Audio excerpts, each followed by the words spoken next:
এখন আপনারা যে বস্তুখানিক দেখতে পাচ্ছেন সেই বস্তুখান কিন্তু হাতির কানের মতন চেহারা হতে পারে, কিন্তু এই জিনিস কিন্তু হাতির কান লে। এই জিনিস হচ্ছে 1 নম্বরের আনাজ যা গাছে ধরে। আসসালামু আলাইকুম ভাই আর বোনেরা, আপনারা সবাই কিরম আছেন? আপনারা দুয়ার ভালোবাসাত আমি আর আমার আলু বুকরারা সেই রকম ভালো আছি। প্রাচীন কাল থেকেই দাদি নানিরে পুরাতন রান্না বাড়া ওই আনাজ আলুর ভাজি আর আনাজের তরকারি এই জিনিস দেখতে দেখতে আমার মন খানেক করে বৃষ্টি দিতে হয়ে গেছে। থাকতে আপনারা কি চিন্তা, সেই আনাজ আবার যারা খাতে চায় না তারে লিয়ে আর এক ঝামেলা। বাড়িতে ওরকম এক একটা জমিদার থাকলে মন মেজাজ যা খারাপ হয়, সেসব জমিদারের জন্য লিয়ে আইসে আজকে একেবারে উড়ুন্ধাস একটা রান্দা বাড়া। এই রান্দা বাড়া কইরে দিলে আনাজ কুনতে থাকবি না আর আলু কুনতে থাকবি না, একেবারে হুশ থাকবি না নি। রান্দাখান রান্দার জন্য প্রথমে কয়টা আনাজ একেবারে সুন্দর করে ঝিকিমিকি করে কাটি লিছি। এই আনাজে আবার আমার এতরকার মানুষ হাতি গানি আনাজ কয়, ওই যে হাতির কানের মতন দেখতে যে শুনি আবার ভয় পায়েন না। এটি কিন্তু হাতির মতন অত বড় সড়ো লেয়। এই গ্রামের সব বড় বড় মানুষের বড় বড় ব্যাপার সেবার ভাই আর বোনেরা, আপনার মতন আর আমার মতন ছোট ছোট মানুষকে এসব বিষয় বুঝি কন।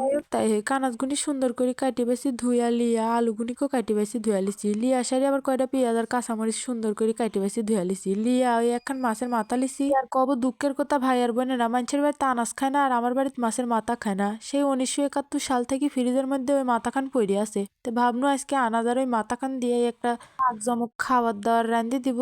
খাবলে আবার তুই খাবো তোর বাপ সিদ্ধি খাবি, মানে যারা খাবি আর কি তার উদ্দেশ্যে কোনো। খুব সুন্দর করে সব ধুয়া পাগলি লিয়া মাছের মাথা খান একটু জ্বালা লবণ মরিচ আর হলুদের গুঁড়ি দিয়ে মাকায় চাকায় একে তেলের মধ্যে ভাইজি ঝিকিমিকি করে ভাঙ্গি লিছি। লিয়া সারি ওর মধ্যে আবার দেয়া দিছি আস্ত পেঁয়াজ আর কাঁচামরিচ, আকর কটা রসুনও দিছি। দিয়া সারি ওর মধ্যে দিনু একটু জ্বালা ধনের গুঁড়ি মরিচের গুঁড়ি আর হলুদের গুঁড়ি, চামচ খানিক আদা জিরি আর মশলা বাটা। মশলা বাটাটা কেউ ইচ্ছা হলে দিবেন, না হলে না দিবেন। আমি দিছি একটু গন্ধ বাসনার জন্যে। আমার বাপু সিকিনাক, আমার আবার এই মাছের মাথার গন্ধ সহ্য হবি না নি। যাজ্ঞা দিছি ভালোই হয়েছে, গন্ধ বাসনা চলে গেছে। এখন আবার ভালো করে কষায় মশাই লিয়া যখন ভাজা ভাজা হয়ে আছে তখন ছেড়ে দিন ওই আলুগুনি দিয়া মাছের মাথার সাথে একেবারে সুন্দর করে মশলার সাথে সবাই একেবারে কষায় লিচ্ছি। এইরকম লাড়াচাড়া দিতে দিতে কষানি লাগবি যাতে একেবারে মশলার সাথে আলুগুনিও ভাজা ভাজা হয়ে যায়। ভাজা ভাজা হয়ে যাওয়ার পর ওইটার মধ্যে ঢালি দিন ওই আনাজগুনি। বাজারে যদি কোনোদিন এই আনাজে একদিন চোখে পড়ে ভাই আর বোনেরা, কেউ কিনি খায় দেখেন একেবারে এমন সদ একদিন খাইলে আবার খুঁজবেন নি। একেবারে মলমের মতন সিদ্ধ হয় আর এমন সদ খাতে।